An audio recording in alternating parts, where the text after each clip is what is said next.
स्वागत है आपका एनबीएस पॉडकास्ट के नए एपिसोड में। और आज का जो एपिसोड है वो एक ऐसी कहानी है जो सोचने पर मजबूर कर देती है कि हमें जो है इंसानियत को आगे रखना चाहिए या फिर अपने अहम को आगे रखना चाहिए। उसका कारण ये है कि इस कहानी में जो मुख्य किरदार है उनके साथ जो हुआ उसके बाद आप भी ये सोचने पर मजबूर हो जाएंगे। विकी जो है वो कहते हैं कि ये 3 भाई हैं और इनकी जो माता का देहांत काफी समय पहले हो चुका था। घर में ये 3 भाई और इनके पिताजी थे। अब जो दो इनके बड़े भाई हैं वो टाइमली वो दिल्ली शिफ्ट हो जाते हैं और ये बेसिकली अजमेर के किसी गांव में रहते थे। खुशकिस्मती होती है कि उनका वहां पर काम अच्छा चलने लग पड़ता है और ये जो थे दोनों भाइयों से काफी छोटे थे और इनकी स्टडी वगैरह चल रही होती है और जैसे तैसे करके अपनी +2 पास करते हैं और तब तक जो इनके भाई हैं वो इस्टेब्लिश हो जाते हैं अच्छे तरीके से, मतलब नॉर्मल रूटीन में ठीक ठाक कमाने लग पड़ते हैं। अब इनका जो ध्यान है वो पढ़ाई में इतना नहीं था, तो ये डिसाइड किया जाता है कि जो इनको एक गाड़ी लाकर दी जाएगी और ये टैक्सी के तौर पर उसका इस्तेमाल करेंगे और इनको इनोवा जो है सेकेंड हैंड लाकर दी गई। इनोवा गाड़ी अच्छी गाड़ी है और जो आमतौर पर आपको पता है कि लंबे टूर हो गए, ज्यादातर उससे लंबे टूर ही लगते हैं, तो इन्होंने अपना काम करना शुरू कर दिया और कुछ ही सालों में इनका भी काम जो है अच्छा चलने लग पड़ा। तीनों भाइयों में अच्छा प्यार था तो एक दूसरे की मदद करते थे और फादर साहब भी काफी खुश थे। अब क्या होता है कि एक दिन जो फादर का इनके मन था अपने भाइयों को मिलने का, तो ये डिसाइड किया गया कि ये अपने फादर को कुछ दिन दिल्ली छोड़कर आ जाएंगे और उसके बाद फिर ये वापसी के लिए निकल पड़ेंगे, क्योंकि इनका तो काम है भाई। अब ये जो टैक्सी ड्राइवर होते हैं बेचारों को तो रोज ही अपना जो है दिनचर्या करनी पड़ती है अपने पैसे कमाने के लिए। तो ये क्या करते हैं कि सुबह सुबह जो है वो निकलते हैं और 8-10 घंटे का अमूमन सफ़र होता ही है जो दिल्ली से अजमेर के आसपास का जो इनका गांव था। तो शाम को पहुंचते हैं, एक दिन रुकते हैं और शाम को जो है वो इनको एक फ़ोन आता है कि अगले दिन इन्होंने कहीं पर सवारी को लेके जाना था। हालांकि इनका एक आधा दिन रुकने का मन था, लेकिन अब काम के आगे जो है वो क्या ही कहा जा सकता है। तो इन्होंने डिसाइड किया है कि ये शाम को निकलेंगे दिल्ली से और सुबह सुबह होते होते जो है वो अमूमन अजमेर पहुंच जाएंगे, तो इनके लिए भी इजी हो जाएगा काफ़ी। क्योंकि उस दिन जो था सुबह पहुंच के इन्होंने दोपहर या शाम को ही सफ़र के लिए निकलना था। तो ये रात को यानी कि शाम को अमूमन निकलने लग पड़ते हैं और इनको था कि रात के समय में जो है वो हाईवे वगैरह भी काफ़ी खाली होगा। अब जब ये निकल रहे होते हैं तो एक पॉइंट पर आके इनको याद आता है कि कुछ ही आगे एक सड़क है जो काफ़ी बड़ा शॉर्टकट है हाईवे से, यानी कि हाईवे अगर घुमाव लेकर पूरा जाता है तो जो सड़क है उसका शॉर्टकट है। बारिश उस दिन काफी ज्यादा हो रही थी तो इनके दिमाग में आया कि यार क्यों ना शॉर्टकट ले लिया जाए। हालांकि जो ये शॉर्टकट था दिन के टाइम पे तो काफी चलता था, लेकिन रात के टाइम पे यहाँ पर कुछ अफवाहें सुनी जाती थी कि कोई चोर लुटेरे लोगों को मार जाते हैं, कई जो कारों को लूटा गया है, कईयों का एक्सीडेंट हुआ है। एक्सीडेंट के लिए ये काफी मशहूर था। अब इनके दिमाग में ये आता है कि बारिश इतनी तेज है और कौन ही जो चोर लुटेरे हैं वो इस समय बाहर निकले होंगे, और ये सोच के गाड़ी उस तरफ मोड़ लेते हैं। लेकिन ये इनकी जिंदगी की सबसे बड़ी गलती थी, क्योंकि जो इनके साथ आगे होने वाला था ये इनकी सोच को बदलने पर मजबूर कर देता। अब जैसे जैसे उस रोड की तरफ जा रहे थे बारिश बहुत तेज हो रही थी, गाड़ी चलाने में भी दिक्कत हो रही थी, लेकिन अभी एक्सपर्ट ड्राइवर थे तो इनको कोई उस हिसाब से ऐसी नहीं थी प्रॉब्लम कि इनको गाड़ी रोकनी पड़े। जैसे तैसे करके ये गाड़ी चलाते जा रहे थे। लेकिन ये क्या देखते हैं कि अचानक थोड़ी सी दूर एक सफेद रंग के कपड़े डाली हुई जो चीज है, अब जैसे सड़क होती है ना, आप सड़क को समझ सकते हैं कि कई सड़क होती है थोड़ी सी ऊंची होती है, यानी कि आसपास छोटी छोटी खाई होती है। अब जब इनकी बीम पड़ती है ना उस चीज पर, तो वो देखते हैं कि बड़ी तेज एक चीज उस खाई से निकल रही है और जल्दी से अपनी तरफ से वो चल के जा रही है, लेकिन बहुत तेज दूसरी सड़क को क्रॉस करके दूसरी तरफ चली जाती है, जैसे कि कोई भुता चीज हो। ये देखकर तो ये सुन रह जाते हैं, लेकिन इनको होता है कि शायद मेरी आंखों का धोखा होगा। तो ये इस चीज को दरनिकार करते हैं और आगे बढ़ते जाते हैं। अभी कुछ ही किलोमीटर का सफर बीता होता है तो अचानक जो इनकी लाइट है आगे सड़क के बीचों बीच जब पड़ती है, तो यहाँ पर देखते हैं कि एक बच्चा गिरा हुआ है और एक औरत उसको अपने गोद में लेकर बैठी हुई है। जैसे ही वो औरत इसको देखती है, इनको देखती है, तो वो ऐसे हाथ हिलाना शुरू कर देती है और इनका थोड़ा-सा जितना भी ध्यान जाता है, ये इनको समझ आती है कि जो बच्चा है वो खून से लथपथ है। अब ये गाड़ी है जो काफ़ी पीछे जहाँ से इनको नज़र आती है, वहीं पर पहले काफ़ी स्लो कर लेते हैं और इनके दिमाग में काफ़ी चीज़ें घूमने लग पड़ती हैं। क्या चीज़ें घूमने लग पड़ती हैं कि भई आम तौर पर ये टैक्टिक्स होती हैं मुसाफिरों को रास्ते में रोकने की, और जब मुसाफिर जो है वो रास्ते में गाड़ी को रोकता है, तो ये लुटेरे होते हैं और गाड़ियों को लूट लेते हैं, और अगर कोई इनसे जान छुड़ाकर भागने की कोशिश करे तो इनकी जो गाड़ियाँ होती हैं आस-पास ही होती हैं, वो पीछे लग जाती हैं और जो एक्सीडेंट का कारण बनती हैं। अब इनके दिमाग में ये सारी चीज़ें आ रही थी और ये कोस रहे थे कि यार मैं हाईवे से निकल जाता, पेट्रोल और समय यानी कि तेल और समय बचाने के चक्कर में मैं इस हाईवे पे वैसे ही पड़ गया और मुझे लगता है कि मेरे साथ भी कांड होने वाला है। लेकिन मैं सोच रहा हूँ कि बारिश पड़ रही है, मेरी गाड़ी भी बड़ी है, ऐसा करता हूँ कि मैं साइड से निकल जाता हूँ।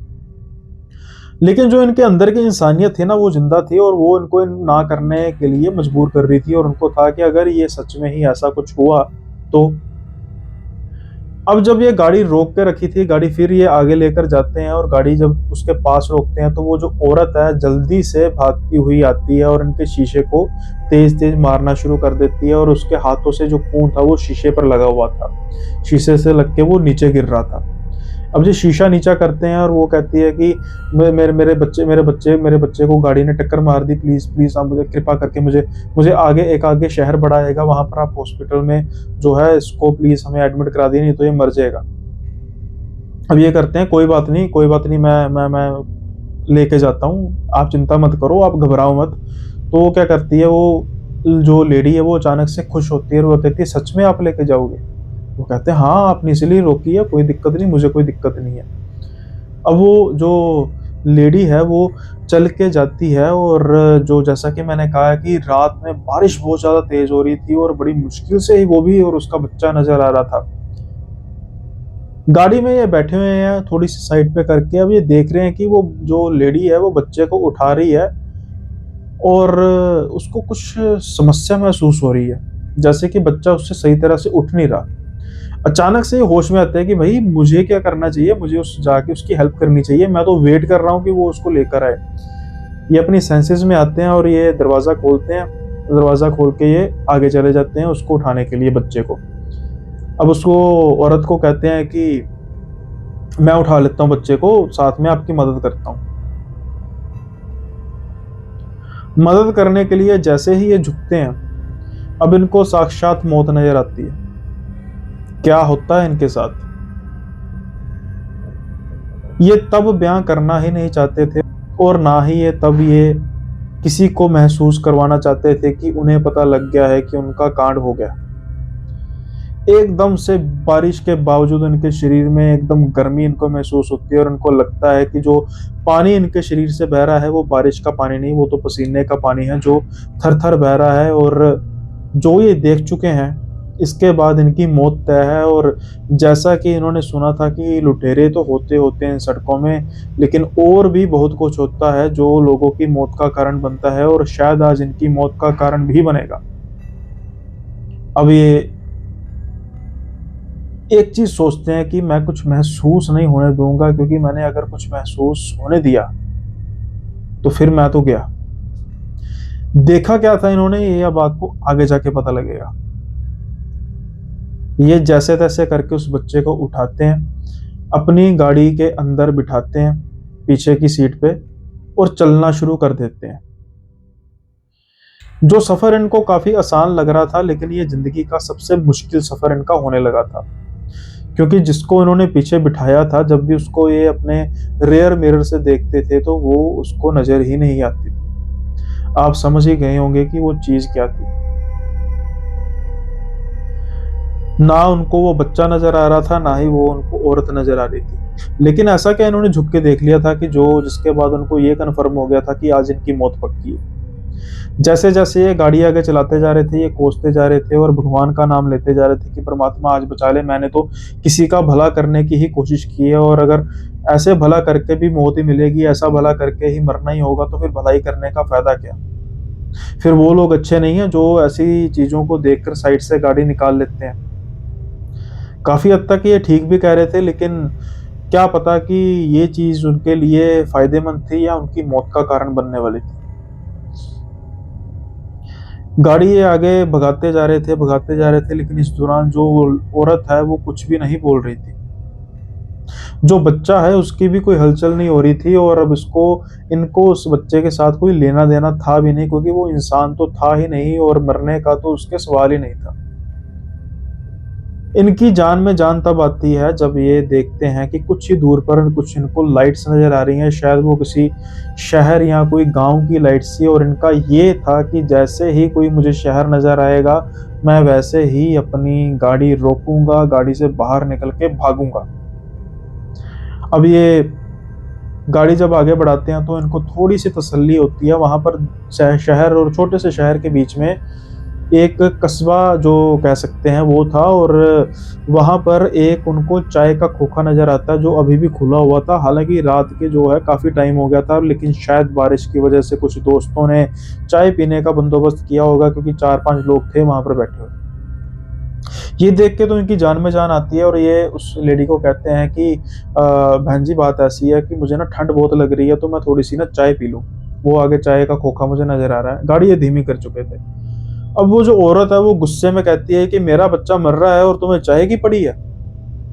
अब ये जब सुन के वो हिल जाते हैं, डर जाते हैं, लेकिन वो कोशिश करते हैं कि मैं डर जो है वो सामने ना लेकर आऊँ, क्योंकि जैसे ही मैं डरा तो मैं वैसे ही मर जाऊँगा, क्योंकि ये मुझे वैसे ही मार लेगी। अब वो अचानक से बात को बदलते हैं कि एक और कारण भी है, वो कारण ये है कि बच्चे का खून काफ़ी निकल चुका है, तो मैं कोई देखता हूँ फर्स्ट एड, बैंडेज वगैरह, कुछ पट्टी वगैरह होगी वो भी ले लेता हूँ, और जब तक चाय भी बन जाएगी, 2 मिनट में चाय पी के मैं बाहर आ जाऊँगा, अंदर गाड़ी में वापस आ जाऊँगा। अब जब ये लेडी सुनती है तो वो खुश हो जाती है कि हाँ, ये भी ठीक है, बेचारे के खून कितना बह रहा है सर से, ये तुम ठीक कह रही हो, चलो जल्दी से तुम जाओ। अब जब वो जाता है बाहर गाड़ी के, और जल्दी से उन लोगों के पास कहता है जाता है, और अब जो उसकी पीठ है वो गाड़ी की तरफ होती है, और वो कहती है कि प्लीज़ गाड़ी की तरफ कोई ना देखना, और मुझसे ऐसे बात करना जैसे जैसे कि आप को पता ही नहीं है कि मैं किस बारे में बात कर रहा हूँ। और वो भी अपने हाथ वगैरह हिला रहा था। अब जो आदमी थे वो कहते हैं कि हाँ, बता, हम नहीं करते। वो कहते हैं कि मेरी गाड़ी में ना चुड़ैल बैठी हुई है। तो वो कहते हैं कि तुझे कैसे पता? तो वो कहता है कि ऐसे मुझे रास्ते में एक औरत मिली थी, और उसका जो बच्चा है वो काफ़ी ज़्यादा घायल था, और मैंने तो इंसानियत दिखाई, लेकिन जैसे ही मैं उस बच्चे को पकड़ने के लिए झुका, मुझे उसके पैर ही नहीं नज़र आए। उस औरत के पैर ही नहीं नज़र आए, और मुझे पता लग गया कि ये इंसान तो हो ही नहीं सकती, तो ये पक्का चुड़ैल है। अब वो जब बातें कर रहे हैं, वो कहते हैं कि तुम जो बोल रहे हो वो बिल्कुल ठीक बोल रहे हो, क्योंकि तुम्हारी गाड़ी में हमें कोई दिखाई दे ही नहीं रहा। अब वो कहते हैं कि भई मुझे प्लीज़ बचा लो, मुझे बचा लो, और अपने हाथ वगैरह हिला रहे थे। अब वो जो आदमी थे ना, वो सड़क की तरफ इशारा करके, जैसे कोई किसी को रास्ता बता रहा होता है, वैसे करने लग पड़े, और वो कह रहा है कि मुझे प्लीज़ बचा लो, मुझे यहाँ पर कर लो, नहीं तो कहते वो बात ऐसी है कि वो तुझे मार कर ही रहेगी। तुम एक काम करो, वो तुम्हें हॉस्पिटल में उतारने के लिए कह रही है, तुम उसे हॉस्पिटल में ही उतारो। अब ये जो है बौखला जाता है कि भाई, मैं चुड़ैल के साथ बड़ी मुश्किल से गाड़ी से निकला हूँ, और अगर मैंने फिर जो है गाड़ी में बैठा, फिर तो मेरी मौत पक्की है। तो वो आदमी कहता है, अगर तुमने उसको नहीं छोड़ा तो तुम्हारी मौत पक्की है। कारण ये है कि जो ये चुड़ैल बन चुकी है, कभी हमारे गाँव में ही, हमारे कस्बे में ही रहती थी, और उसके बेटे का एक्सीडेंट हो गया था, और वो सारी रात भर कुर्लाती रही, गाड़ियाँ आस-पास से गुज़रती रहीं, लेकिन किसी ने भी उसकी मदद नहीं की, और आखिर में वो बच्चा भी मर गया, और उस सदमे में उसकी माँ, जो आज आपको चुड़ैल बनकर नज़र आ रही है, वो भी मर गई। तब से कभी-कभी ये रात को किसी को नज़र आती है, और तकरीबन जब देखा जाता है कि अगले दिन किसी का एक्सीडेंट हुआ है, मरा पड़ा है, ये माना जाता है कि जो इसको लिफ्ट नहीं देता और इसको हॉस्पिटल तक नहीं पहुँचाता, या तो उसका एक्सीडेंट हो जाता है, या वो किसी तरीके से मर जाता है। तो अगर तुम्हें अपनी जान प्यारी है, मरना तो तुम्हें है ही है, क्योंकि अगर तुम्हें ऐसे छोड़ के भागोगे, तो ये तुम्हें मार ही देगी। परमात्मा का नाम लो, और अपनी गाड़ी स्टार्ट करो, और इसे हॉस्पिटल में बाहर उतार के आ जाओ, नहीं तो तुम्हारी मौत तो पक्की है। अब ये बातें कर रहे थे, तो इन्होंने सोचा कि ठीक है, देखा जाएगा जो होएगा, मैंने तो इंसानियत दिखाई थी, अब देखते हैं शायद बच भी जाऊं या नहीं होगा। लेकिन जो ये कह रहे हैं, इसके अलावा अगर मैं यहाँ पर भाग के बचने की कोशिश करूंगा तो बकौल इनके बच तो पाऊंगा नहीं। अब ये जल्दी से गाड़ी के अंदर आके बैठते हैं, लेकिन अब उसके हाव भाव चेंज हो चुके थे चुड़ैल के। वो गुस्से से कहती है कि इतनी देर क्यों लगा दी, तुम्हें पता नहीं है मेरा बच्चा मर रहा है। तो वो कहते हैं कि मैं रास्ता पूछ रहा था वहां से, वो उसकी वजह से देर लग गई। तुमने चाय भी नहीं पी और पट्टी कहाँ पे है? वो कहता है कि वो उसके पास है नहीं पट्टी, और चाय बनाने में उसको टाइम लग जाना था, दूध उसके पास था नहीं, तो मैंने सोचा कि तुम्हें जो है इंतजार ना करना पड़े, तो इसलिए मैं जल्दी से गाड़ी में बैठ गया। अब जैसे ही ये बात करते हैं तो वो खुश हो जाती है कि अच्छा, मतलब तुम्हारे कहने का मतलब है कि तुमने चाय मेरे बच्चे के लिए छोड़ दी। वो कह रहा है हाँ। अब क्या होता है कि ये गाड़ी जो है वो फिर से चलाने लग पड़ते हैं, और अब इनकी गाड़ी की रफ्तार जो है वो तेज थी। बारिश होने के बावजूद ये गाड़ी तेज चला रहे थे, क्योंकि ये कह रहे थे कि जैसे मर्जी करके मुझे जो रास्ता है ये बाहर का, जैसे मर्जी निकल जाए और जैसे कैसे करके मैं इसको हॉस्पिटल पहुंचाऊं। और साथ के साथ इनको ये भी चीज़ का था कि गलती से भी अगर मैंने एहसास इसको करवा दिया कि मुझे पता लग गया है कि जो मेरे पीछे बैठा है वो है कौन, तो मैं तो आज 110% गया। यही सोचे जा रहे थे, और अब जो बस्ती है, जो कस्बा है जिसकी बात मैं कर रहा हूँ, वो काफी पीछे छूट चुका था।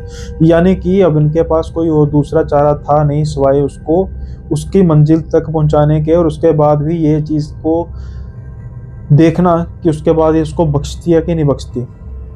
आगे क्या होता है उससे पहले आप वीडियो को लाइक कीजिए अगर आपको ये वीडियो पसंद आ रही है, साथ के साथ ही चैनल को भी सब्सक्राइब कर दीजिए अगर आप चैनल पर नए हैं, और बेल आइकन को प्रेस करना मत भूलिएगा। वापस आते हैं स्टोरी की तरफ, और जैसे तैसे करके अब ये मेन हाईवे पर पहुंचते हैं। जब मेन हाईवे पर पहुंचते हैं तो जो उनकी हिम्मत है वो अब जवाब देने को होती है, और ये गाड़ी काफी तेज भगाना शुरू कर देते हैं। जब गाड़ी काफी तेज भगा रहे होते हैं तो पीछे से फिर आवाज आती है कि इतनी भी क्या जल्दी है। जब ये बात सुनते हैं तो इनके हाथ कांपने लग पड़ते हैं, क्योंकि वो जो आवाज थी वो काफी अजीब से तरीके से आ रही थी अब उसके पास से, जैसे कि उसको पता लग गया हो कि विकी जान चुका है कि ये है कौन और इसका क्या हश्र होगा। लेकिन फिर से जैसे तैसे संभालते हैं विकी खुद को, और कहते हैं कि मैं तेज इसलिए चला रहा हूँ कि जितनी जल्दी हो सके हॉस्पिटल पहुंचा जा सके। अगर मैं हॉस्पिटल ना सही टाइम पर पहुंचा तो तुम्हारा बच्चा मर जाएगा, और मुझे इसकी चिंता है। क्योंकि वो उसको ऐसे जताने की कोशिश कर रहे थे कि मुझे तुम्हारे बच्चे की बहुत चिंता है। सच्चाई तो जान चुके थे उस औरत की, क्योंकि इलाज समय पर ना होने की वजह से उसका बच्चा मर चुका था, और जो भी कारें थी या उसके आसपास से गुजरी थी किसी ने भी उसकी मदद नहीं की थी। अब ये जब सुनती है तो वो चुड़ैल फिर से खुश हो जाती है, और वो कहती है कि हाँ और तेज भगाओ, कहीं मेरा बच्चा ना मर गया, अगर बच्चा मर गया तो मैं, ये कह के वो चुप हो जाती है। ये जानने के इच्छुक भी नहीं थे कि वो आगे क्या कहना चाहती है, क्योंकि उनको तो पता था कि ये क्या कर सकती है। जैसे तैसे करके वो एक बड़े शहर में एंटर करते हैं, और जब हॉस्पिटल आता है ये गाड़ी रोकते हैं और ये कहते हैं कि हॉस्पिटल आ गया। जिस बच्चे को पहले उसको उठाने में काफी ज्यादा दिक्कत परेशानी आ रही थी, उसी बच्चे को वो वैसे उठाती है जैसे कोई तकिए को उठाता है, और गाड़ी जो है वो बंद करती है, दरवाजा बंद करती है, और बाहर से कहती है कि हमेशा याद रखूंगी तुम्हारी बात को, मैं हमेशा याद रखूंगी जो तुमने आज किया है। ज्यादा ये इस बात का जवाब नहीं देते, ये सिर्फ उसकी तरफ देख के मुस्कुराते हैं और कहते हैं कि यही तो इंसानियत है जो मैंने की है। वो भी इसकी तरफ मुस्कुराती है। अब ये गाड़ी जो है धीरे धीरे भगा रहे होते हैं, क्योंकि इनको ये होता है कि अगर मैंने एकदम से गाड़ी तेज भगाई और कहीं इसको ये ना पता लग जाए कि वो शय क्या थी, ये जान चुके हैं, और ये फिर से गाड़ी में आकर ना बैठ जाए। अब धीरे धीरे गाड़ी भगा रहे होते हैं और ये बैक मिरर में देख रहे होते हैं। कुछ ही समय बाद जब ये देखते हैं तो वो गायब हो चुकी थी। ना वो था ना उसका बच्चा था। जैसे ही हॉस्पिटल की बिल्डिंग ओझल होती है, अब ये तेज़ से गाड़ी भगाते हैं, जितनी तेज़ हो सकते हैं भगाते हैं, क्योंकि अब इनकी फाइनल डेस्टिनेशन इनका घर ही थी और वहाँ आकर ही ये सुख का साँस लेना चाहते थे। तड़के-तड़के ये घर पे पहुँचते हैं, बारिश तो काफ़ी तेज़ हो रही थी, लेकिन ये बुखार से कँप-कँपा रहे थे और इन्होंने फ़ोन करके अपने घर में सारी बात बताई, यानी अपने फ़ादर और अपने भाइयों को। शुरू में तो उन्होंने काफ़ी डाँटा कि भई इस रास्तों से जाना ही क्यों? लेकिन उसके बाद फिर उन्होंने कहा कि मंदिर में जाके माथा टेको, परमात्मा का नाम जपो और सबसे बढ़िया ये है कि तुमने उसकी मदद की और उसकी वज़ह से शायद तुम बच गए। तो आगे से उस रास्ते की तरफ दोबारा मत जाना। क्योंकि अगर गलती से भी तुम रास्ते पर दोबारा गए हो, तुम्हें दोबारा नज़र आ गई, तो वो तो जान जाएगी कि अब तुम्हें पता है कि वो है कौन, और इस बार तुम बचोगे नहीं। ठीक है, इन्होंने यही किया, इन्होंने परमात्मा का नाम जपा और जैसे-तैसे करके इनका बुखार निकला, उतरा और उन्होंने धन्यवाद किया परमात्मा का कि उन्होंने मुझे उस दिन बचा लिया। अब कहते हैं कि ये जो है होने के बाद मेरे दिन है जो बड़े फिरने शुरू हो गए। मतलब कि जो मेरा काम है वो काफ़ी ज़्यादा बढ़ गया। जैसे किसी ने मुझे ब्लेसिंग दी हो, जैसे किसी ने मुझे आशीर्वाद दिया हो, शायद वो चुड़ैल का आशीर्वाद था। शायद उसका बच्चा असल में तो नहीं बचाया जा सका, लेकिन उसके एक लूप में उन्होंने मदद करके उस बच्चे को बचा लिया। अब ये चुड़ैल थी या ये छलावा था, पता नहीं क्या चीज़ थी, ये तो वो ही जाने, लेकिन इनकी इंसानियत ने तो इनको बचा ही लिया कम से कम। अक्सर जो सुनसान रास्ते होते हैं वो देखने में तो काफ़ी अच्छे होते हैं, रात को तो वैसे ही सफ़र करने का काफ़ी अच्छा लगता है, लेकिन आमतौर पर ये चीज़ें मिलती नहीं है वहाँ पे, लेकिन जब मिल जाए तो क्या करिएगा। आगे से कभी भी आपका जो रूट है चेंज करने का मन करे मेन रूट से किसी सुनसान रास्ते पर, तो ये कहानी को याद करके अपने जो गाड़ी का स्टीयरिंग है वो बिल्कुल सीधे रखिए और बिल्कुल हाईवे से ही सफ़र कीजिए, क्योंकि क्या पता कहीं ये आपको चुड़ैल ऐसे ही सड़क पर बैठी हुई नज़र आ गई तो।